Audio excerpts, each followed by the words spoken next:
आवाज स्पष्ट आएगी। अरे स्टार्ट है। नमस्कार मित्रों, ये दो किताबें मेरे पास है। दोनों हमारे प्रिय मित्र सुल्तान अहमद की प्रेम की कविता है, फरहाद का खत, और दूसरी है पतझड़ के पेड़। ये सुल्तान की कविताएं हैं। सुल्तान मेरे प्रिय कवियों में से रहे हैं। उनकी आज कुछ कविताएं आपके सामने जो उन्होंने बड़े ही प्रेम से लिखी। ये प्रेम की कविताएं। सुल्तान वैसे प्रेम की कविताएं लिखते नहीं हैं, प्रगतिशील विचारों के कवि हैं, मगर मुझे लगा कि जब प्रेम की कविताएं शीर्षक से काव्य संग्रह आया है तो आपके भी कुछ कविताएं रखूं। जो पहले पृष्ठ पे उन्होंने इस किताब को जिसके नाम किया है, बहुत अच्छी पंक्तियां हैं कि हर उस हमसफर का एहसान मानते हुए कि जिसने थोड़ी देर निभाया साथ, ये फरहाद का खत बजाय सीरी के रोशन आरा के नाम। देखिए, थोड़ी देर निभाया साथ। कोई भी वो व्यक्ति जो सुल्तान के संपर्क में आया और सुल्तान के साथ सफ़र किया, उन सबको ये प्रेम की कविताएं उन्होंने समर्पित की है। मैं पहली ही कविता फरहाद का खत से अपनी बात शुरू करता हूँ।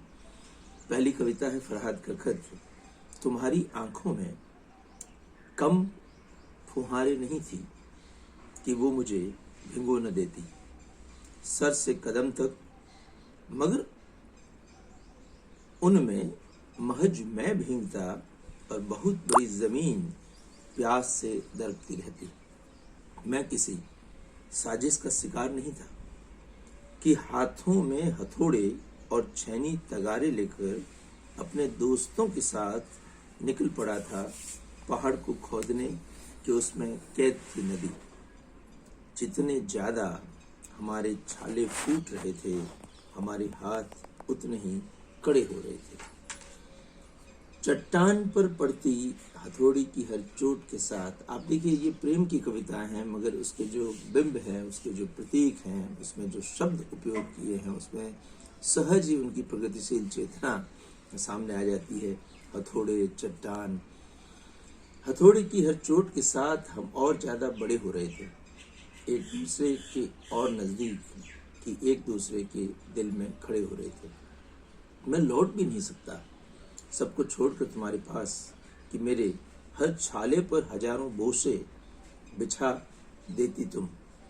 तुम्हारी पुकार हवा के झोंके हर बार लेकर आते रहे। ऐसा नहीं कि मैंने सुना न हो, मगर मैं आया नहीं कि बिना नदी के पहाड़ से लौटना मुझे भाया नहीं। पहाड़ जो हमारे सामने खड़ा है बहुत बड़ा है, हम इसे गिराकर नदी निकाल लेंगे।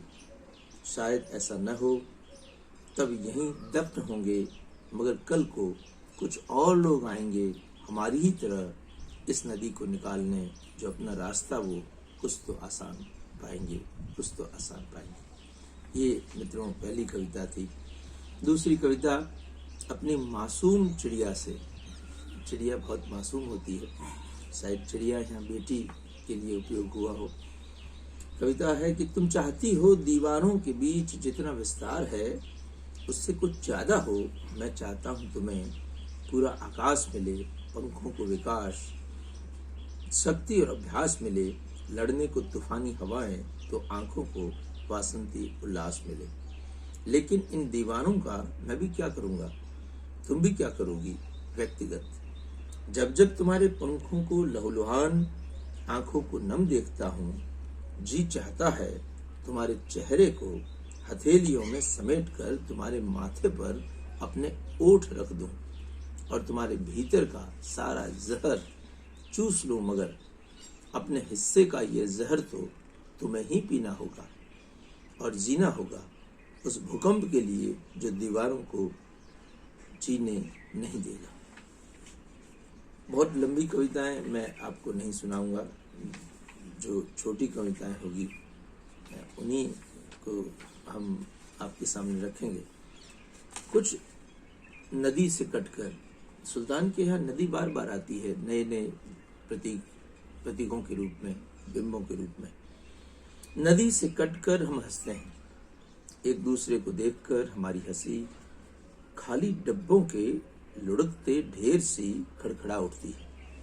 नदी से कटकर हम देर तक लिए रहते हैं एक दूसरे का हाथ। अपने अपने हाथ में हम देखना चाहते हैं हथेलियों पर मेहंदी कि हमारे हाथ रेत से झड़ जाते हैं। एक दूसरी कविता, एक बंद नदी का उद्वेलन। मैंने जैसे कहा कि नदी बार बार आएगी। एक वसंत सूख कर रेगिस्तान हो गया, असंख्य वसंत सूख कर रेगिस्तान हो गया। चिलमिलाती दोपहर में रेतीले अधड़ है कि दिमाग में बबूल के कांटे उगते हैं। छाती में पहाड़ खाती है प्रतीक्षा। बंद नदी का उद्वेलन अंतस्थल को और भी उद्वेलित करता है। पीले पहाड़ों का ये अवरोध आखिर कब तक समाधित रहेगा। दूसरी कविता, नदी अभी सूखी नहीं है। सूखे होठों पर किसी का नाम आकर थरथराता है। आंखों की नमी आश्वस्त करती है कि एक नदी भीतर कहीं है अभी तक जो सूखी नहीं है। ये कौन सी नदी है? संवेदना की नदी है, प्रेम की नदी है, जो मनुष्य के भीतर बहती रहनी चाहिए। मनुष्य अगर संवेदना विहीन हो जाएगा तो वो जड़ है पत्थर में, और उसमें कोई अंतर रहता नहीं है। कविता हमें भीतर तक लबरेज करती है, हमारी संवेदनाओं को जगाती है, हमारे अंदर के इंसान को जगाती है। इसलिए साहित्य जो है मनुष्य को मनुष्य और बेहतर मनुष्य बनाने का काम करता है, ऐसा प्रेमचंद जी कहते थे। तुम्हारा होना मेरे पास जब तुम नहीं थी तब भी थी, कि तुम्हारी तलाश एक ख्वाब बनकर बिजली की तरह आंखों में उतरती थी। छाती के कोशों की कठोर चट्टानों पर हथौड़ी सी गिरती थी। टूटती थी चट्टानें, फूटते थे झरने, मगर यकीन नहीं आता था कि अपनी आंखों से फुहारे बरसाती मेरे सामने तुम कभी मुजलिसम आओगी। जब तुम मेरे पास आई तो मैंने जाना कि ख्वाबों से कहीं ज्यादा जादुई अंगुली का एक हल्का सा स्पर्श होता है, कि नस नस में बहने लगती है रोशनी की नदियां। साफ साफ नजर आने लगती है तमाम चीजें, कि उनकी जल्लत कई गुना, क्षमा कीजिए, उनकी लज्जत कई गुना बढ़ जाती है। आज तुम मेरे पास नहीं हो, फिर भी हो, कि छाती में झरने आज भी फूट रहे हैं, कि रोशनी की नदियां आज भी बह रही है। बर्फीला मौसम जब किसी नदी को, किसी झरने को बर्फ सा जमा देता है तो दर्द का सूरज उन्हें पिघलाकर फिर से बहा देता है। बस दो ही कविताएं और इस प्रेम की कविताओं को पढ़कर हम दूसरी कविताओं पर जाएंगे। और देवता नहीं हूं मैं, एक कविता है। रोज एक नया व्यू मुझसे नहीं बनाया जाएगा। देवता नहीं हूं मैं, मेरी छाती में हलाहल है। हलाहल जहर को कहते हैं। अमृत कलश नहीं, हलाहल से जब जब विहिल हो जाता हूँ तुम्हारे पास आता हूँ। चंदन की छाह तुम तभी तक तो बनी रहोगी जब तक मुझे जानती नहीं। हंसते हुए हलाहल को अकेली ही सहने की अब आदत बनाऊंगा। मैं वो नहीं हूँ जिसका तुम इंतजार करती हो, तुम्हारे पास मैं अब नहीं आऊंगा। एक शीर्षक है वो मेरी पवित्र नदी। आप देखिए नदी को लेकर बहुत सारे कैसी है नदी तुम में। देखिए नदी को छोड़कर ये सारी कविताएं जिसमें नदी के करीब तितली और बच्चे के बीच, बहुत प्यारी कविता है तितली और बच्चे के बीच। तितली और बच्चे के बीच में ये क्या है? प्रश्नवाचक चिन्ह। तितली के रंगों की धड़कती हुई लहरें जो बच्चे की आंखों को अपने अंतःस्थल में जन्म जन्म तैरने को आमंत्रित करती है, या बच्चे की हथेलियों में उगे हुए प्यासे स्पर्शों के मादक गंध मादन जिनको वो तितली के कोमलतम पंखों को हर्ष सहित सौंप कर मुक्त होना चाहता है। तितली और बच्चे के बीच में ये क्या है? तितली और बच्चे के बीच में क्या है? दो छोटी कविताएं पढ़ने के बाद इस किताब को पूर्ण करेंगे। कविता की छां और याद, ये दो कविताएं अंतिम। कविता की छां। मेरे सामने एक विराट रेगिस्तान है, एक जलता हुआ सत्य। मैंने सोचा है एक गोद है जिसमें समाने की अकूत प्यास मुझे रोज दौड़ाती बहुत तेज बदहवास।